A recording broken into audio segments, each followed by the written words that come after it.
ஆனால் பெரிய கொடுமை அவர் கூட நடிக்க போகும்போதுன்னா, டைலாக் பேசி அப்படி திரும்பணும்.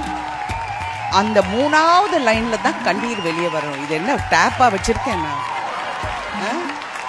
இங்கே இருந்து 3வது வரியில் கண்ணீர் வரணும்னு படுத்தி எடுத்துருவார். தாவணி கனவுகளில் அந்த சீன் ஐ திங்க் நாங்கள் சாப்பிட போகும்போது வீட்டில் என்ன மாதிரி ஒரு பொண்ணு உனக்கு தெரியலையான்னு என்னமோ கேட்குறேன். அப்போ அந்த சீனில் வந்து அந்த க்ளோஸ்அப் வர வரைக்கும் அவர் விடலை. He made sure we did it.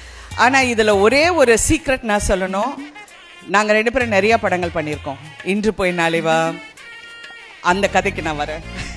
ஏன்னா எனக்கு தான் இந்த கதையெல்லாம் தெரியும். எல்லா படத்துலையும் நீங்கள் நல்லா கவனிச்சிங்கன்னா நானும் பாக்யராஜும் ஒருத்தர் மூஞ்ச பார்த்து பேச மாட்டோம்.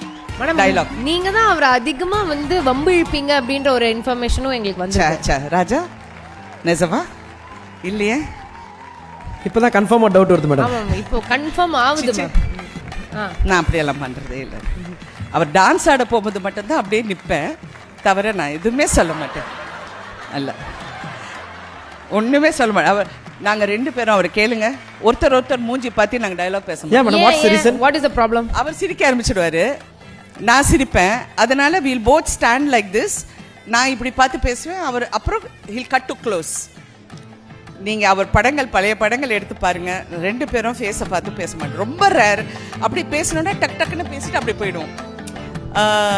இன்று போய் நாளேவா தான் ஒரு அளவுக்கு நம்ம ஃபேஸ் பார்த்து பேசணும். இல்லை ராஜா, கரெக்டா?